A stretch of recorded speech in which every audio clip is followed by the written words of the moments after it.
아들의 죽음 뒤에 숨겨진 끔찍한 비밀을 알게 된 날, 저는 완전히 다른 사람이 됐습니다.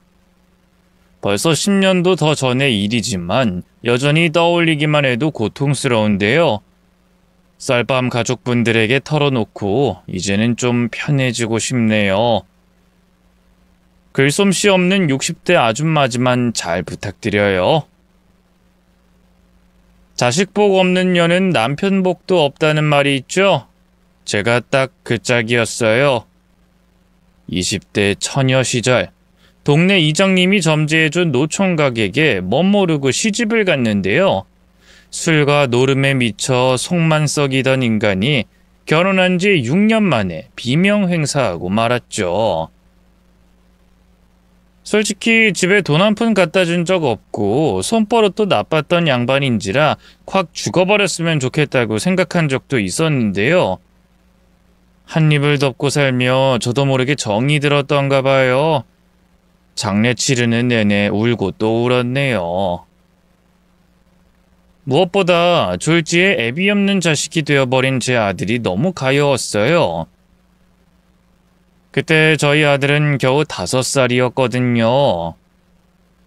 한창 부모 사랑을 받고 자라야 할 나이였는데 남편은 일찍 죽고 저는 떠난 남편 대신 가장 노릇을 해야 했으니 아들에게 신경을 많이 못 써줬어요. 어디 맡길 곳도 없어 일하러 나갈 때면 아들을 방문고리에 끈과 연결해 묶어놓고 나갔죠. 그 때문일까요? 아들은 자라면서 점점 튼튼해지는 게 아니라 약해졌어요.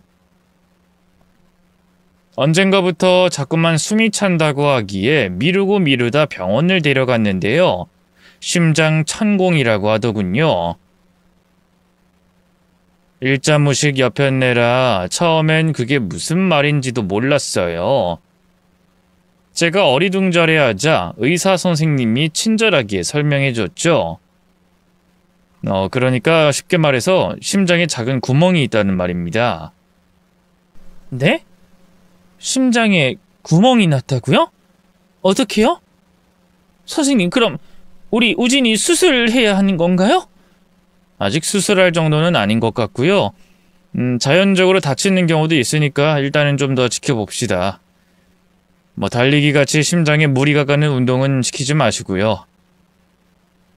집으로 돌아오는 길에 아들을 끌어안고 얼마나 울었는지 몰라요. 못난 저 때문에 우리 아들이 아프게 된 것 같아 너무 죄책감이 들고 미안했죠. 우진아, 미안해. 우리 우진이 아픈 줄도 모르고 엄마가 그동안 신경 못 써줘서 미안해. 지금부터는 엄마가 옆에 있어줄게. 엄마 울지 마. 난 괜찮아. 하나도 안 아파. 그때 아들 나이가 고작 8살이었어요. 초등학교도 갓 들어간 녀석이 고사리 손으로 오히려 절 위로했죠. 그 모습에 더욱더 가슴이 아팠네요. 그날 이후 저는 여기저기에 돈을 빌려 작은 칼국수 집을 차렸어요. 그 전까진 여기저기 떠돌며 식당 서빙이나 주방 보조 일을 했는데요. 아무래도 아들을 챙기면서 일하려면 제 가게가 있어야 할 것 같았거든요. 장사는 큰 돈을 벌 정도로 대박이 난 건 아니었지만 그렇다고 쪽박을 찬 것도 아니라서요. 주변에 빌린 돈 갚고 저희 모자들이 그럭저럭 먹고 살 정도는 됐네요. 하지만 세상은 젊은 과부였던 제겐 물론이고 저희 아들에게도 그리 친절하지 않았어요. 아들은 한부모 가정 출신이라는 이유로 또 몸이 약하다는 이유로 학교에서 따돌림을 받았어요. 반에서 목소리 큰 남자애들이 대놓고 저희 아들을 괴롭혔죠. 처음엔 까맣게 몰랐는데요. 아들이 자꾸만 신발 주머니나 교과서를 잊어버리고 용돈을 달라고 해서 알게 됐네요. 알고 보니 그 녀석들이 저희 아들 물건을 빼앗아 멋대로 버리고요. 가끔 돈을 뜯어가기도 했나 보더라고요. 너무 화가 나서 학교로 달려가 따졌는데요. 별 소득은 없었어요. 담임 선생님이라는 작자는 저희 아들에게도 문제가 있다는 식으로 말하더군요. 어머니, 이 나이 때 남자애들이 서로 치고받고 싸울 수도 있는 거죠. 그걸 가지고 이렇게 학교까지 찾아와서 항의하시면 곤란합니다. 다른 학부모님들은 뭐 할 말이 없어서 가만히 계시는 줄 아세요? 평소에 학교 행사나 모금 일엔 콧배기도 안 비추시더니만. 담임 선생이 마지막으로 덧붙인 말에 너무 화가 났어요. 뭐 요즘은 그렇지 않다지만 그 당시만 해도 교사에게 촌지나 선물 같은 걸 주는 일이 흔했거든요. 학부모들이 돈을 모아 학교 칠판이나 선풍기 같은 걸 새 걸로 교체해 주기도 했고요. 물론 저에겐 해당 없는 일이었어요. 입에 풀칠하기도 바쁜 삶이었으니까요.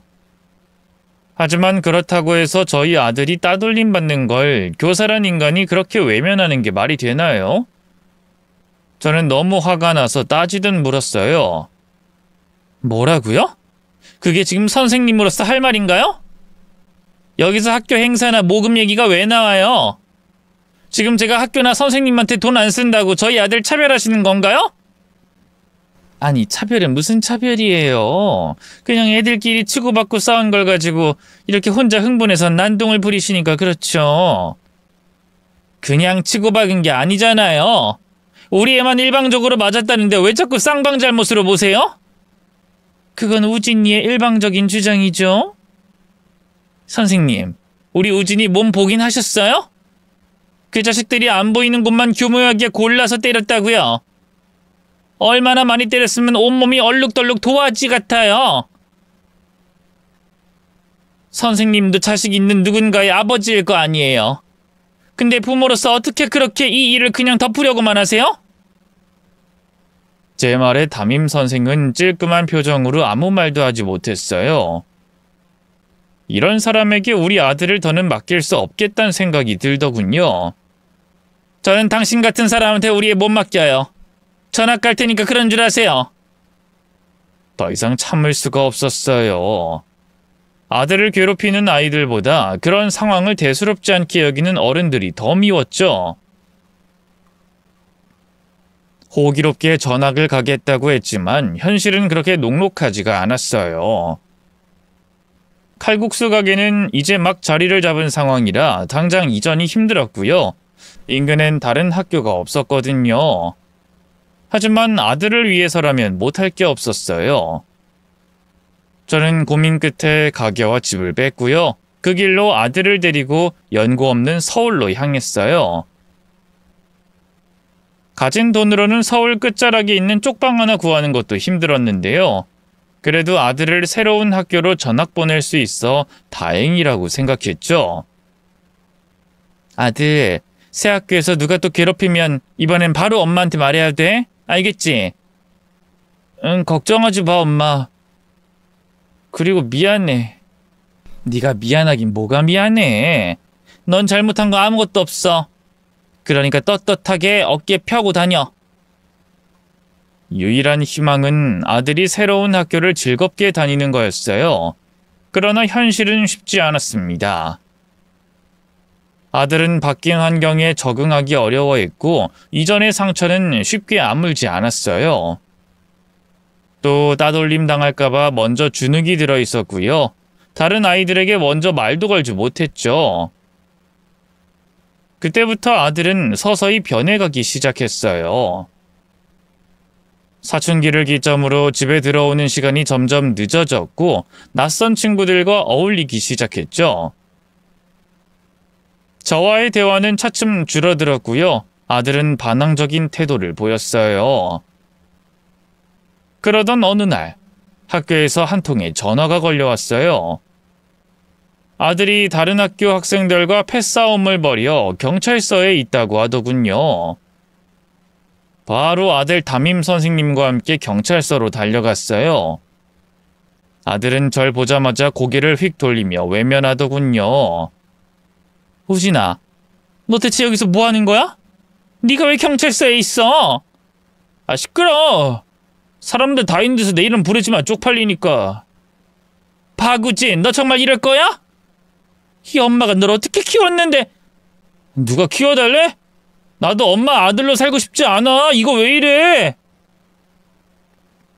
아들이 건네는 말 한마디 한마디가 날카로운 비수가 되어 제 가슴을 찔렀어요. 울면서 아무 말도 못하는 저를 대신해서 담임 선생님이 그런 아들을 나무랬죠. 다행히 크게 다친 아이들은 없어서 모두 훈방 조치가 됐고요. 전 아들과 함께 어색한 분위기 속에서 집으로 돌아왔습니다. 너무나도 슬펐지만 한편으로는 아들이 그동안의 고통을 이런 식으로 표출한 것일 수도 있겠다는 생각이 들었어요. 우진아, 아깐 엄마가 화내서 미안해. 하지만 엄마는 우진이가 다른 아이들하고 싸우고 그런 위험한 짓은 안 했으면 좋겠어. 엄마는 네가 공부를 못해도 좋고 나중에 커서 훌륭한 사람이 안 돼도 좋아. 그저 늘 건강하게 다치지 않기만 했으면 좋겠어. 제 말에 아들은 입을 꾹 다물고 아무 말도 하지 않았어요. 그리고 그대로 자기 방으로 들어가 문을 잠가버렸죠. 저는 뒤늦게 주변에 조언도 구해보고요. 자식의 사춘기 관련된 책들을 찾아보며 여러 방법을 모색했어요. 하지만 이미 늦어진지도 모른다는 불안감이 커져만 갔죠. 역시나 불길한 예감은 틀리지 않았어요. 아들은 여전히 불량 학생들과 어울려 다니면서 싸움을 일삼았고요. 때때로 가게에서 물건을 훔쳐 경찰서에 가기도 했습니다. 선생님들에게도 자주 대들어서 저는 여러 번 학교로 불려가야만 했죠. 그래도 저는 아들을 포기할 수 없었어요. 언젠가는 아들이 자신의 잘못을 깨닫고 뉘우치길 바랬죠. 하지만 아들은 끝내 제 믿음을 저버렸고요. 결국 고등학교도 다 마치지 못하고 자퇴했습니다. 저한테는 한마디 상의도 없이 저지른 짓이었어요. 제가 그 일로 크게 야단치자 집마저 나가버렸죠. 어쩌다 잠깐 들어와도 금세 돈만 챙겨 다시 나가버리곤 했네요. 그런 아들이 달라진 건 참 우습게도 또 다른 불행 때문이었어요. 바로 제가 암에 걸린 거였죠.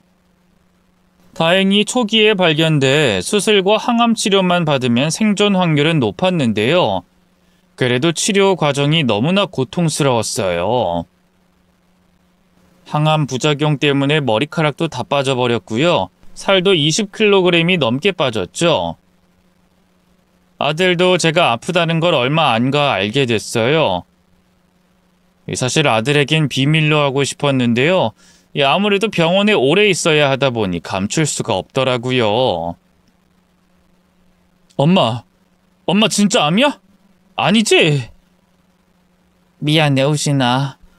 엄마가 너한테 알리고 싶지 않았는데. 왜 엄마가 암이야? 못된 건 난데 엄마는 아무 잘못도 없는데. 아들은 어릴 때 이후 처음으로 제 앞에서 눈물을 보였어요. 엉엉 우는 아들을 보고 있자니 가슴이 천갈래 만갈래로 찢어지는 듯 아팠죠. 우진아, 이제 그만 울어. 엄마 괜찮아. 하나도 안 아파. 거짓말. 엄마 아프잖아. 많이 아프잖아. 미안해. 엄마. 다 나 때문이야. 내가 맨날 엄마 속썩이기만 해서. 그래서 엄마가 이렇게 암에 걸린 거야. 다 나 때문에. 그게 무슨 말이야, 우진아. 엄마가 아픈 게 왜 너 때문이야. 그런 거 아니야. 응? 엄마, 이제 내가 정말 달라질게. 효도할게. 그러니까 제발 죽지 마. 아빠처럼 나 두고 가지 마. 알겠지? 저는 그제야 아들이 느끼는 공포심을 이해했어요. 아들은 제가 그 옛날의 남편처럼 갑자기 떠나버릴까봐 두려웠던 거예요. 저는 아들을 끌어안고 말했어요. 우진아, 걱정하지 마. 엄마는 절대 너 두고 어디에도 안 가. 정말? 정말이지? 아빠처럼 나 두고 안 죽을 거지? 그래, 엄마가 죽긴 왜 죽어. 우리 우진이 장가 가서 손주 낳는 것까지 다 봐야지. 약속했다, 엄마. 절대 그 말 잊으면 안 돼. 그때부터 아들은 완전히 다른 사람이 됐어요.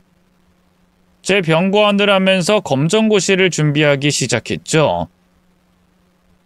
아들은 하루도 빠짐없이 절 돌보며 틈틈이 공부를 했습니다.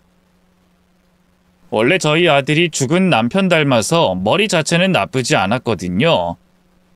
한다고 하면 하는 애였죠. 아들의 노력은 결국 열매로 결실을 맺었어요. 검정고시에 합격하고 그 이듬해엔 대기업에 취직도 했죠.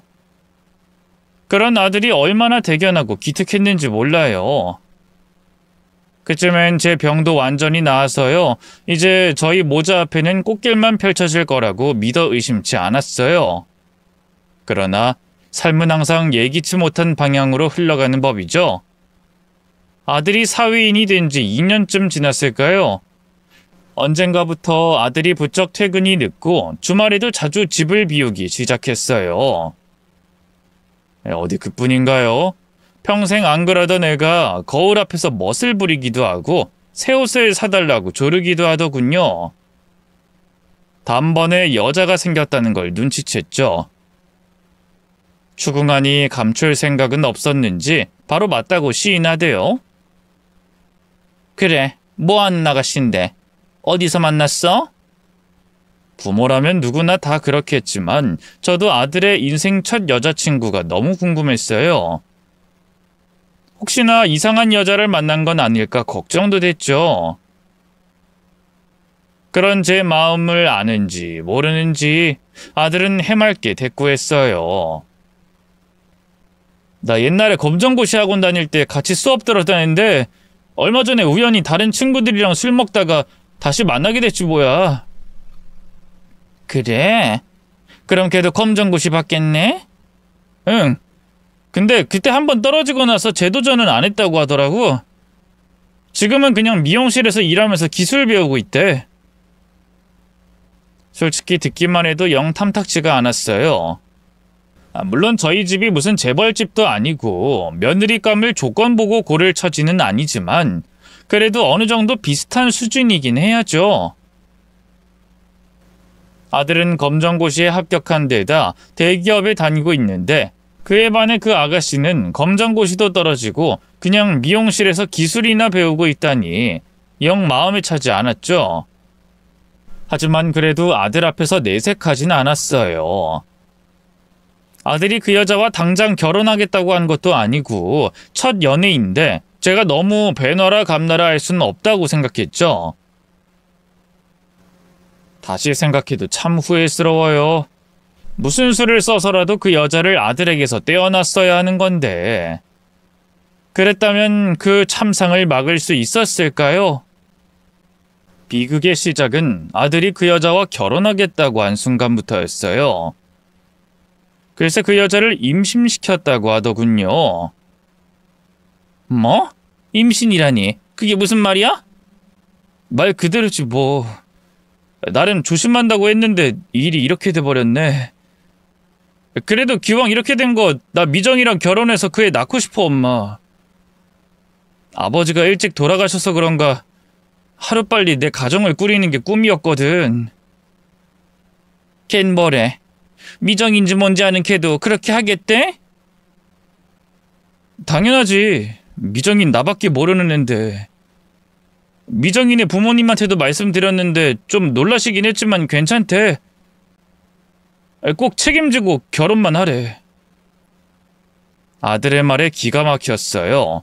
당연히 그 여자와 그 집에선 허락했겠죠. 저희 아들이 훨씬 더 과분한 조건이었으니까요. 그래도 어쩌겠어요. 이미 생긴 애를 지우라고 할 수도 없고. 일단 예비 며느리 얼굴이나 좀 보자고 했는데요. 그 주 주말에 찾아온 아들의 여자친구를 보고 저는 깜짝 놀라고 말았어요. 그도 그럴 게 제가 생각했던 것과 달리 너무나 참하고 얌전한 아가씨였거든요. 곱게 따 묶은 머리에 희고 맑은 얼굴, 그리고 과하지도 부족하지도 않은 단정한 원피스 차림까지 딱 제가 생각하던 며느리감의 모습이었죠. 저는 놀란 마음을 감추고 아들 여자친구에게 말을 걸었어요. 우진이한테 얘긴 들었어요. 애가 생겼다고요? 네, 어머님. 이제 8주 됐어요. 결혼 전부터 이렇게 돼버려서 많이 부끄러운데 그래도 예쁘게 봐주세요. 수줍게 웃는 아들 여자친구를 보면서 이 말을 해야 하나 말아야 하나 갈등했는데요.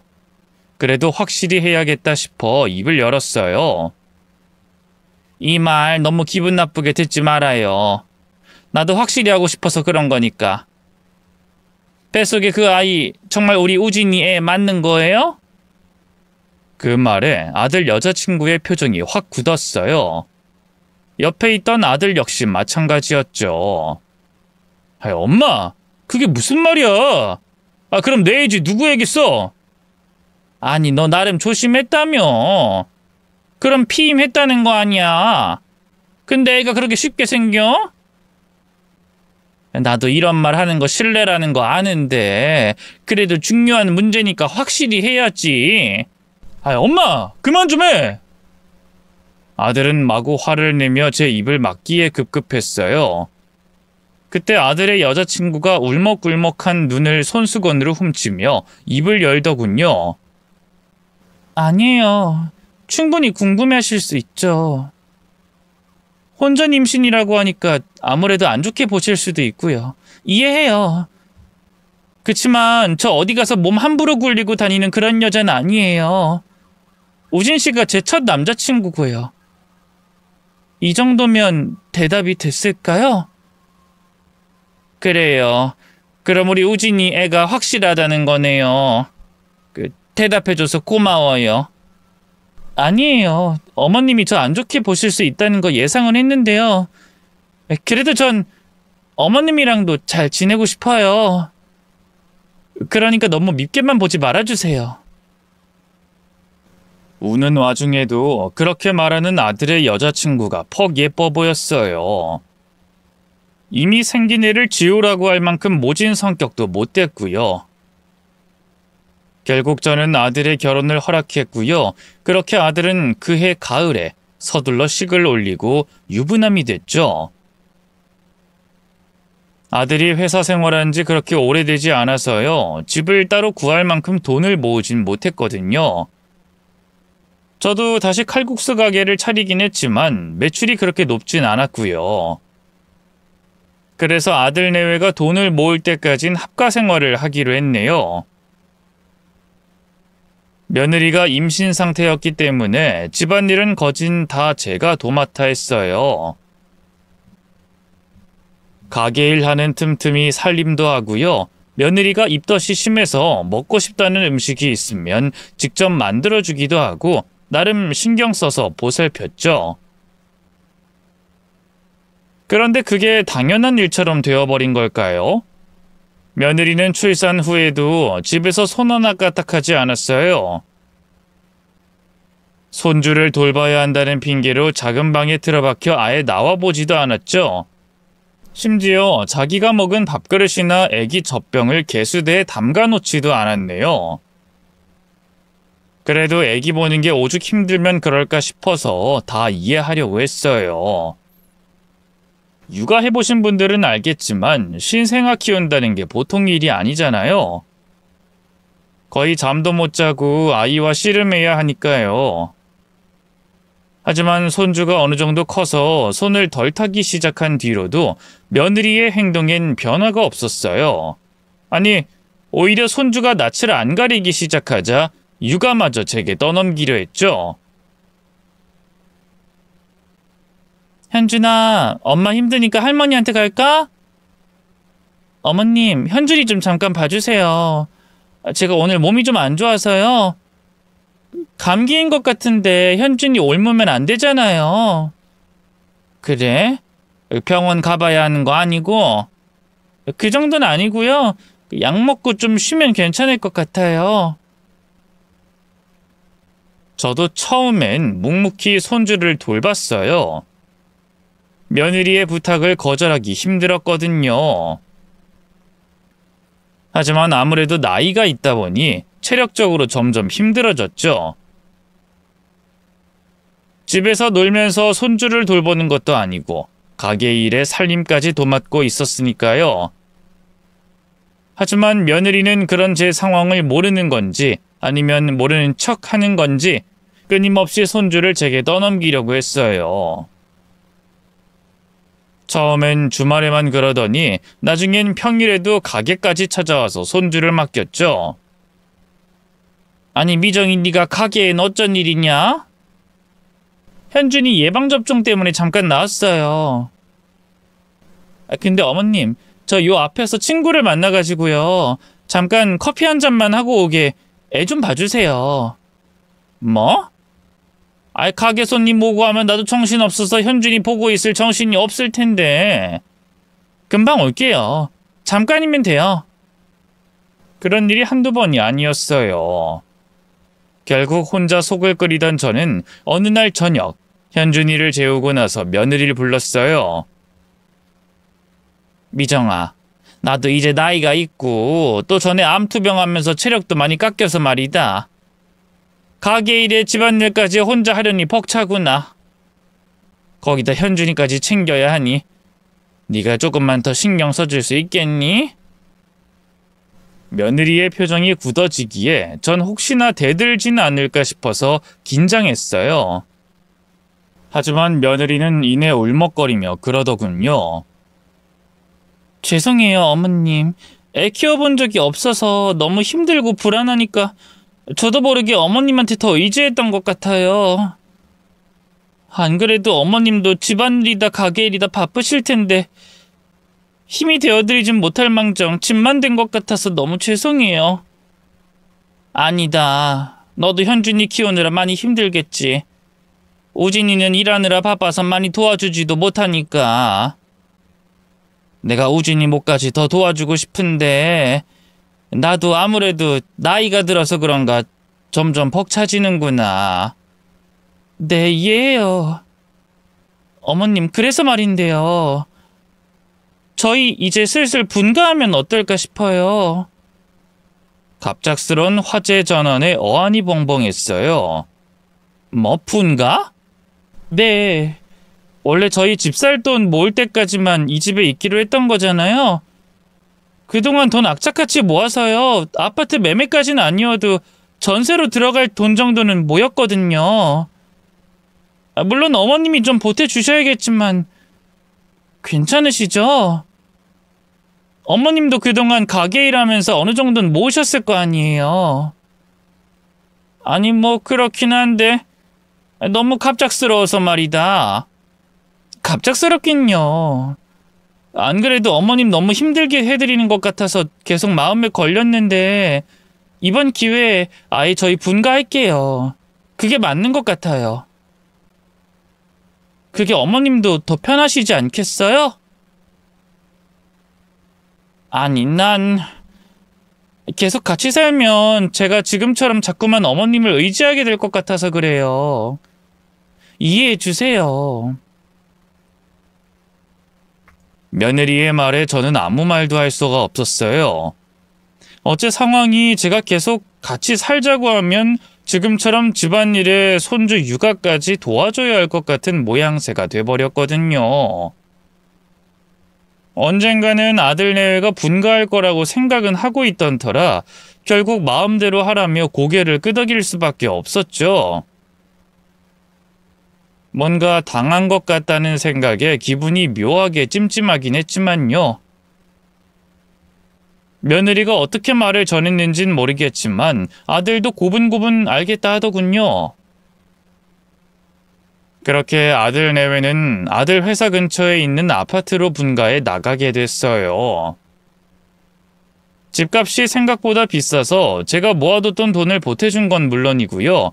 살고 있던 집도 빼서 월세로 돌리고 전세금을 보태줬네요. 든자린 몰라도 난자리는 티가 난다고 하잖아요. 아들 내외와 손주까지 복닥거리며 살다가 혼자가 되니 외로운 게 사실이었어요. 하지만 아들이 걱정할까봐 따로 내색하진 않았죠. 모든 자식 있는 부모들이 다 똑같겠지만 제가 바라는 건 아들의 행복뿐이었으니까요. 분가 이후 며느리는 놀라울 정도로 코빼기도 비추지 않았어요. 그렇게 먼 거리도 아닌데 손주 핑계로 저희 집은 들여다보지도 않았고요. 생일 때도 약간의 용돈을 보내고 안부 전화만 하는 게 전부였죠. 솔직히 좀 서운하기도 했지만 그래도 어쩌겠어요. 엄마와 딸 같은 고부관계란 존재하지 않는 허상이나 다름없으니까요. 며느리 입장에서는 제가 아무리 잘해줘도 친정엄마와 같게 느껴질 순 없었겠죠. 반면에 아들은 혼자 살게 된 제가 걱정됐는지 일주일에 한두 번은 찾아와 저녁을 먹고 갔어요. 근데 어째 날이 가면 갈수록 얼굴이 거칠해지기만 하더군요. 그래서 한 번은 농담처럼 물어봤어요. 아니, 넌 왜 얼굴이 점점 안 좋아지니? 집에서 피죽도 한 그릇 못 얻어먹는 사람처럼. 미정이가 밥 안 차려줘? 안 차려주긴 뭘 안 차려줘. 매끼니 임금님 밥상처럼 잘 차려주고 있으니까 걱정하지 마. 근데 왜 이렇게 점점 말라가? 그냥 요즘 회사 일이 바빠서 힘들어서 그래. 회사 일이 그렇게 바빠? 응. 요즘 새 프로젝트 들어가서 정신없어. 이놈의 회사는 날 가만두질 않는다니까. 바쁜 것도 좋은데 건강도 챙겨야지. 미정이한테 얘기해서 보약이라도 한 재 찌어달라고 해. 아니다. 엄마가 찌어다 보내줄까? 됐어. 그럴 돈 있으면 엄마나 찌어 먹어. 아들이 그렇게 말하니 더는 뭐라고 할 수 없었지만 솔직히 많이 속상했어요. 저희 아들이 어릴 때부터 심장천공 때문에 몸이 많이 약했잖아요. 잘 먹고 쉬어도 모자랄 판에 너무 일 때문에 고생한다 싶어 마음이 아팠죠. 하지만 그렇다고 제가 해줄 수 있는 게 없었어요. 보약은 지어줘봤자 아들 성격에 안 먹을 게 뻔했고, 고민하던 저는 그때부터 아들 내외를 위한 반찬을 만들기 시작했어요. 그리고 아들이 올 때마다 이거라도 집 냉장고에 뒀다 먹으라면서 들려보냈죠. 아들은 처음엔 엄마 힘들게 뭐 하는 거냐고 됐다고 만류했는데요. 나중엔 자기도 좋은지 넙죽넙죽 잘 받아 먹더군요. 며느리에게서도 전화가 왔어요. 어머님, 요즘 자꾸 반찬해 주셔서 너무 감사해요. 그이도 그렇고 저도 얼마나 잘 먹고 있는지 몰라요. 그래, 더 먹고 싶은 거 있으면 얘기하고. 정말요? 그럼 저 오징어 초무침 좀 해주실 수 있어요? 새콤한 게 먹고 싶어서요. 그리고 갈비찜도요. 어머님 갈비찜 진짜 맛있잖아요. 그냥 한 말인데 며느린 대뜸 먹고 싶은 음식을 줄줄이 말했어요. 솔직히 손이 많이 가는 음식이 대부분이었지만 그래도 며느리가 먹고 싶어하니 좋은 마음으로 해줬죠. 며느리뿐 아니라 저희 아들 입으로도 들어가는 거기도 했고요. 그러던 어느 날이었어요. 불행은 예고 없이 교통사고처럼 들이닥친다더니 평소처럼 가게로 출근해 장사 준비를 하는데 며느리에게서 전화가 왔어요. 여보세요? 미정이니? 왜, 뭐 또 먹고 싶은 반찬 있어? 아니요, 어머님, 그게 아니고요. 우리 그이가 어떡해요, 어머님? 며느리는 차마 말을 잇지 못하고 흐느끼기만 했어요. 놀란 저는 그런 며느리를 달래며 물었죠. 미정아, 왜 그래? 대체 무슨 일인데 그래? 울지만 말고 말 좀 해봐. 어머님, 저 지금 땡땡병원이에요. 그 사람이 눈을 안 떠요. 뭐? 그게 무슨 말이야? 우진이가 눈을 안 뜬다고? 네. 아침에 일어났는데 이 사람이 일어나질 않는 거예요. 그래서 119 불러서 병원 왔는데. 기다려. 지금 내가 병원으로 바로 가마. 무슨 정신으로 전화를 끊었는지도 모르겠어요. 가게 문을 닫을 생각도 못하고요. 허둥지둥 길가로 나와 택시를 잡아타고 병원으로 향했죠. 하지만 제가 병원에 도착했을 때 절 기다리고 있던 건 아들의 싸늘한 주검이었어요. 원인 모를 심장마비라고 하더군요. 말도 안 돼요, 선생님. 우리 아들이 심장마비라니. 죽었다뇨. 원래부터 선천적으로 천공도 있으셨고 심장이 약한 편이었어요. 아마 쇼크성인 것 같은데 안타깝게 됐습니다. 안타깝다고 끝낼 일이 아니잖아요. 우리 아들 살려주세요, 선생님. 네? 살려만 주시면 뭐든 다 할게요. 제발 우리 아들 살려주세요. 제 애원에도 의사 선생님은 죄송하다면서 고개를 숙일 뿐이었어요. 두 발을 딛고 선 세상이 통째로 흔들린 기분이었어요. 저는 그 자리에 주저앉아 오열하기 시작했죠. 옆에 선 며느리 역시 싸늘하게 식은 아들의 몸을 부여잡고 울부짖다 기절하고 말았네요. 장례식에서도 아들의 죽음이 실감나지 않는 건 마찬가지였어요. 그래도 끊임없이 밀려드는 문상객들과 인사를 나누고 뒤치다꺼리려다 보니 시간이 훅훅 가더군요. 며느리는 자꾸만 울다 실신하길 반복해서요. 결국 손주랑 같이 장례식장에 붙어있는 병원 입원실로 보냈네요. 좀 쉬라고 말이죠. 이튿날 새벽이 되니 문상객들의 발길도 점차 뜸해지더라고요. 저는 친척 어르신들과 술잔을 나누다 벽 한 구석에 기대에 깜빡 잠이 들고 말았어요. 그런데 어느 순간 정신을 차려보니 눈앞에 아들이 서 있더군요. 저는 깜짝 놀라 벌떡 일어났죠. 아니 우진아, 네가 여긴 어떻게... 너 죽은 게 아니었구나. 아유, 그럼 그렇지. 네가 엄마를 두고 먼저 떠날 리가 없는데. 저는 반가운 마음에 달려가 아들을 끌어안으려고 했어요. 하지만 웬걸 아들은 공기처럼 도무지 제 손에 닿질 않더군요. 당황해 어쩔 줄 몰라 하는 절 보던 아들이 슬픈 미소를 지었어요. 엄마, 미안해. 이대로 엄마 먼저 두고 떠나게 돼서. 효도 많이 하고 싶었는데 결국 난 끝까지 불효자였네. 그게 무슨 말이야, 우진아? 엄마, 지금부터 내가 하는 말 잘 들어. 나 이대로 죽으면 억울해서 안 돼. 그래서 이렇게 위험을 무릅쓰고 저승길 가기 전에 엄마한테 찾아온 거야.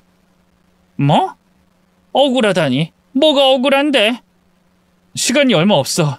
얼른 현준 엄마 몰래 우리 집에 가봐. 알았지? 저는 아들을 붙잡으려고 했지만 아들은 어느 순간 온데간데 없이 사라져버렸어요. 저는 바닥에 주저앉아 땅을 치며 울었고요. 갑자기 저를 흔드는 손길에 뒤늦게 정신을 차렸죠. 아유, 얘 정신 차려. 무슨 꿈을 꾸길래 이렇게 식은땀을 잔뜩 흘려. 눈을 떠보니 친척 어르신들이 절 걱정스럽게 쳐다보고 있었어요. 맞아요. 저도 모르게 잠든 새 꿈에서 아들을 만났던 거예요. 뭐 그런 꿈이 다 있나 너무 찝찝했어요. 그냥 무시할까 생각도 해봤지만 이대로 죽으면 너무 억울하다는 아들의 말이 잊히질 않더군요. 분명 며느리가 무언가를 감추고 있다는 생각이 들었어요. 그러니 아들이 며느리 몰래 집에 가보란 소리를 했겠죠? 다음 날 아들 발인을 준비하는데 이대로는 안 되겠다 싶더라고요. 얼른 며느리 몰래 자기 집에 가보라던 아들의 말이 귓가를 맴돌았죠. 결국 저는 몰래 장례식장을 빠져나가 아들 집으로 향했어요. 현관 비밀번호를 몰라 망설였지만 다행히 아들 집 이사할 때 봤던 경비 아저씨가 절 기억하고 있어서요. 마스터키로 문을 열어줬죠. 집에 들어서자마자 얼마나 놀랐는지 몰라요. 이게 사람 사는 집인지 돼지 우리인지 집안 곳곳이 벗어든 옷가지와 쓰레기로 뒤엉켜 있었고요. 주방 싱크대엔 설거지거리가 산처럼 쌓여 있었죠. 아들이 사고 나고 장례 치르는 그 며칠 새에 집이 이렇게까지 엉망이 되었을 리가 없었어요. 며느리가 아예 집안 살림에 손을 놓고 있었단 뜻이었죠. 괘씸한 마음에 벌컥 안방문까지 열어본 순간이었어요. 별 생각 없이 방 안을 둘러보던 저는 충격적인 광경에 입을 틀어막고 말았습니다. 글쎄, 안방 침대에 낯선 남자가 떡하니 누워서 코까지 골며 자고 있는 게 아니겠어요. 놀란 저는 비명을 질렀고요. 그 소리에 그 남자도 깨어나 버렸어요. 당신 누구야? 누군데 내 아들 집에 이렇게 누워있어? 아이, 그러니까 전... 남자는 당황하면서 어쩔 줄 몰라 했어요. 저는 도둑이라고 생각해서 바로 핸드폰을 들었죠. 당장 경찰에 신고할 테니까 그런 줄로 알아. 그러지 마세요. 우진이 아는 형입니다. 우리 아들이랑 아는 사이라고? 네, 우진이랑 친해요. 여기 며칠 우진이네 집에서 신세 좀 지고 있었습니다. 물론 우진이가 사고 당한 건 알고 있습니다. 상심이 크시죠? 제가 개인 사정 때문에 장례식인 가보지도 못했네요. 죄송합니다. 남자는 아무리 봐도 수상했어요. 친한 형이라는 사람이 장례식장엔 와보지도 않고 남의 집 안방에 누워 퍼질러 자고 있는 게 말이 안 되잖아요. 하지만 집안엔 남자와 저 단 둘뿐이었어요. 내색했다간 뭔 일이 날까 덜컥 두려워져 일단 고개를 끄덕였죠. 위로해줘서 고마워요. 난 우진이 물건 좀 챙겨가려고 온 건데 일단 자세한 얘기는 나중에 장례 끝나고 나누죠. 다행히 남자는 별다른 의심 없이 순순히 절 보내줬어요. 저는 작은 방에서 아들 물건을 챙기는 척하면서 경찰에 신고했어요. 죽은 아들 집에 이상한 남자가 있다고 말이죠. 그런데 그 사이에 남자가 옷을 갈아입고 나가려고 하더군요. 잠깐만요. 어딜 가려고요? 네? 그게 어머님도 오셨고 저도 일이 있어서 이만 가보려고요. 나중에 따로 찾아뵙고 인사드리겠습니다. 그래도 이렇게 가시면 제 마음이 너무 불편하죠. 우리 우진이랑 많이 친했어요? 제가 아들 내보내고부터 얼굴도 잘 못 보고 살았거든요. 우리 아들 최근엔 어떻게 지냈는지, 뭐 힘든 일은 없었는지 궁금해요. 저는 울면서 남자를 붙잡았어요. 당황한 남자는 어정쩡한 태도로 거실에 선 채 아들에 대한 이런저런 얘기를 해주더군요. 저는 그 얘기를 듣는 둥 마는 둥 하면서도 계속 질문을 던져 남자가 끝없이 얘기하게 만들었죠. 그렇게 얼마나 초조하게 시간을 흘러보냈을까요? 갑자기 초인종이 울렸어요. 저기요, 가스검침 나왔는데요. 집에 계십니까? 어머, 가스검침이 왔나 보네요. 이런 데 무슨... 일단 돌려보내야겠어요. 저는 침착하게 몸을 돌린 채 현관으로 나가 문을 열었어요. 그러자 기다렸다는 듯이 경찰들이 우르르 쏟아져 들어왔죠. 뒤늦게 사태를 파악한 남자는 그대로 베란다로 도망쳤는데요. 아파트 고층이었던지라 쉽사리 뛰어내리지도 못하고 어쩔 줄 몰라 하더군요. 그 모습을 보고 있자니 제 의심은 더욱더 증폭됐죠. 이것 봐요. 지은 죄가 없다면 왜 경찰을 보고 도망가겠어요? 저희 아들을 죽인 범인이 분명해요. 아니, 이 아줌마가 내가 죽이긴 누굴 죽였다 그래? 왜 생사람을 잡고 있어? 제 고함에 남자가 맞대응하듯 버럭 소리를 질렀어요. 그리고 이윽고 너무나 충격적인 말을 했죠. 당신 아들 죽인 건 따지고 보면 내가 아니라 김미정 그 여자야. 뭐? 김미정이라면 우리 며느리인데 너 그게 무슨 말이야? 너 도대체 정체가 뭐야? 뭔데 우리 며느리 이름까지 알고 있어? 제 최근에 남자가 헛웃음을 쳤어요. 우리 며느리 같은 소리 하시네. 그 여자가 지 아들한테 무슨 짓을 한지도 모르고. 그럼 며느리가 우리 아들을 죽였단 말이야? 뭐 따지고 보면 그런 셈이지. 걔랑 나랑 안방에서 자고 있는 걸 당신 아들이 목격하고 쓰러진 거니까 말이야. 난 분명히 바로 119 불러서 병원 가자고 했어. 근데 안 된다고. 그랬다간 자기 이혼당하고 위자료 물어줘야 한다고 그냥 모른 척 하자고 한 건 그 여자야. 그래서 당신 아들이 죽은 거라고. 진작에 119 신고해서 병원 갔으면 살았을지도 몰라. 그 남자의, 아니 며느리 상간남이 밝힌 진실에 억장이 무너졌어요. 충격으로 두 다리에 힘이 풀려 그 자리에서 주저앉고 말았죠. 경찰들도 사건이 심상치 않다 싶었나 봐요. 그 자리에서 남자를 포박해 서로 끌고 가고요. 저한테 며느리 연락처도 알려달라고 하더군요. 졸지에 며느리도 장례를 치르다 경찰서로 소환돼 왔어요. 나란히 앉아있는 상간남과 절 보더니만 얼굴이 백지장처럼 하얗게 질리더군요. 그 꼴만 봐도 지금까지 상간남이 했던 말이 다 진실이라는 걸 알 수 있었네요. 저는 그대로 며느리에게 달려들어 뺨을 후려쳤어요. 이 나쁜 기집애. 어떻게 그럴 수가 있어? 바람 피는 걸 들킬까봐 죽어가는 우리 아들을 모른 척해? 네가 사람이야? 네가 그러고도 사람이냐고? 우리 아들이 그동안 너한테 어떻게 했는데? 얼마나 지극정성으로 대했는데? 어머님, 지금 저 인간 말만 듣고 그러시는 것 같은데 저 인간이 무슨 말을 했는진 모르겠지만 다 거짓말이에요. 전 그의 죽음에 아무것도 관여한 게 없어요. 거짓말하지 마! 이미 네 상간남이 다 털어놨으니까. 너 바람 피는 거 보고 우리 아들이 쓰러졌는데 네가 119 부르지 말자고 했다며? 아니에요. 119 부르지 말자고 한 건 제가 아니에요. 저 인간이라고요. 야, 너 지금 네 죄를 다 나한테 덮어 씌우려고 하는 거야? 119 부르지 말자고 한 건 내가 아니라 너잖아. 우습게도 상간남과 며느리는 제 앞에서 네가 그랬니 내가 그랬니 하면서 다투기 시작했어요. 경찰도 그 꼴을 보고는 기막혀 하더군요. 아이 저기요. 그래봤자 지금 두 분이 죽어가는 사람 모른 척하고 거짓 신고까지 했다는 건 변하지 않습니다. 신고 내용 확인해 보니까 나중에 여자분 혼자서 아침에 일어나 보니 남편이 죽어 있었다 이렇게 얘기하셨더라고요. 이거 유기치사죄, 허위신고죄, 위증죄 등에 대해 처벌받아요. 그러자 며느리가 빽 소리를 질렀어요. 제가 왜요?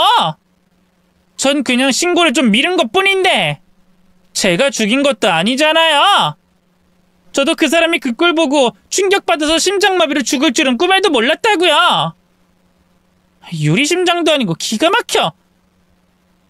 자기가 지은 죄는 생각도 않고 억울하다는 듯 항변하는 며느리를 보고 있자니 분노가 솟아올랐어요. 전 그대로 다시 며느리에게 달려들어 머리채를 잡고 탈탈 흔들었죠. 뭐가 어쩌고 어째? 죽을 줄은 꿈에도 몰랐어?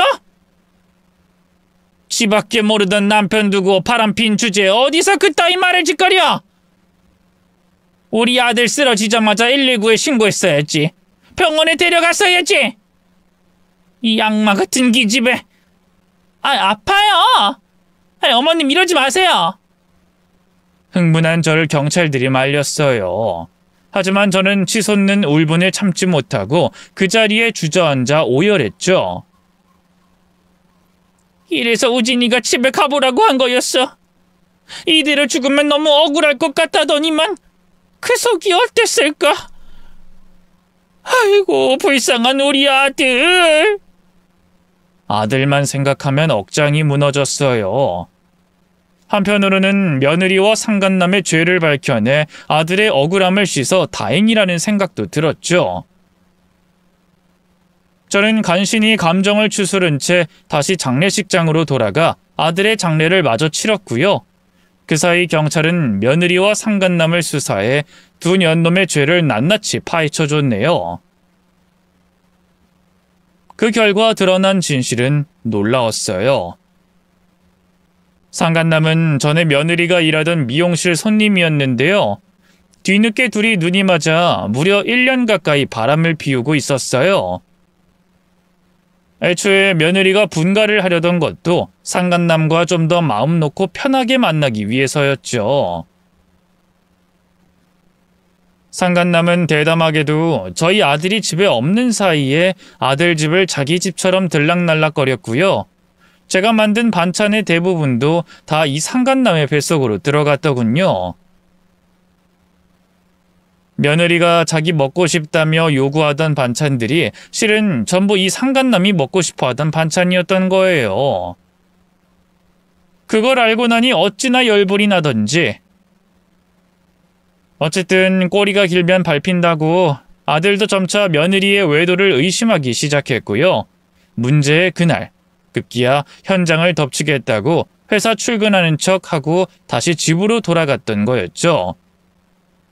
그러다 며느리와 상간남이 안방에서 함께 있는 걸 목격하게 된 거고요. 그 충격으로 심장에 무리가 와 쓰러지게 된 거였어요.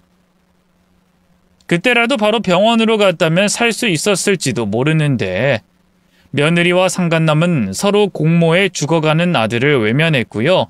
결국 아들의 숨이 끊어지고 나서야 며느리 혼자 119를 불렀던 거였어요. 결국 이 사건은 검찰로 넘어갔고요. 지리한 법적 다툼 끝에 며느리와 상간남은 각각 3년 남짓한 징역형을 선고받게 됐네요. 솔직히 제 입장에선 성에 차지 않는 형량이었어요.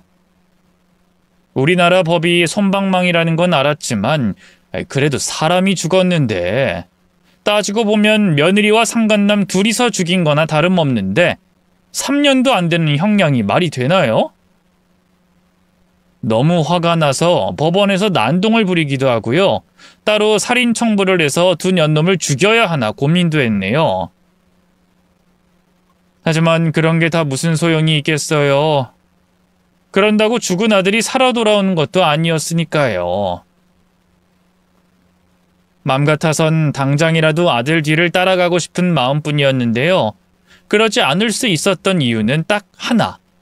손주 때문이었어요.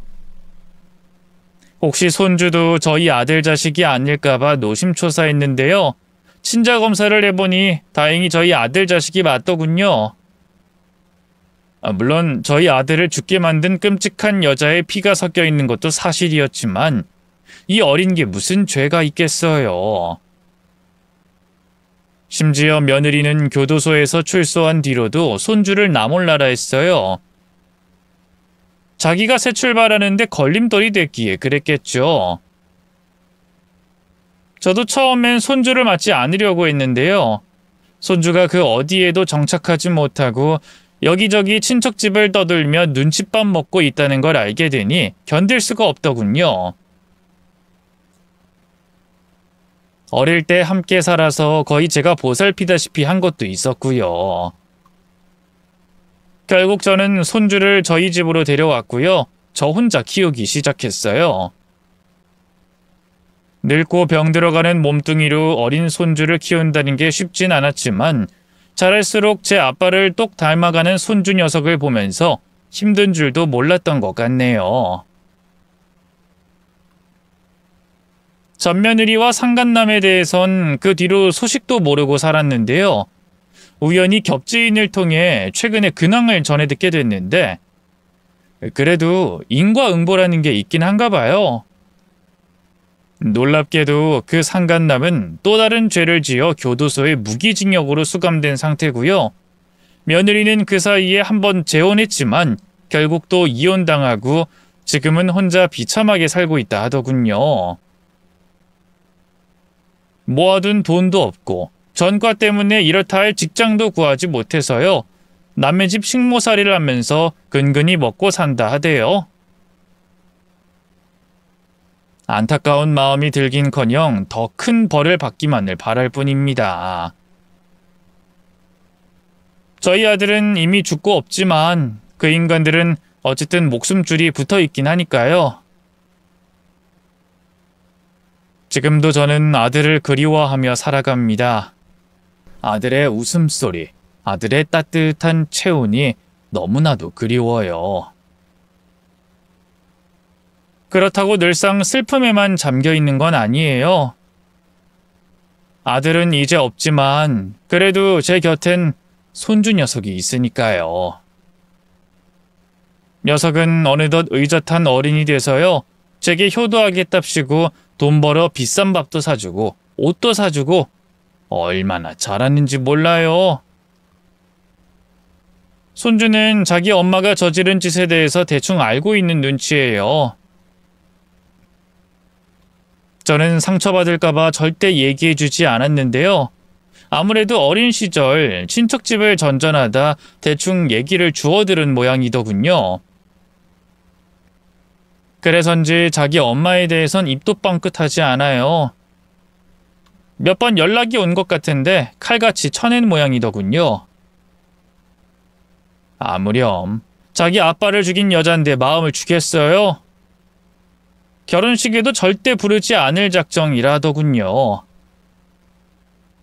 그런 녀석이 안쓰럽기도 하고 고맙기도 하고 마음이 많이 복잡해요. 부디 저희 손주 녀석의 앞날에 늘 행복만이 가득하길 빌어주세요. 제 이야기를 들어주셔서 감사합니다.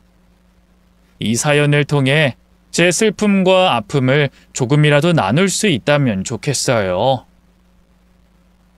모두 건강하시고 행복하세요.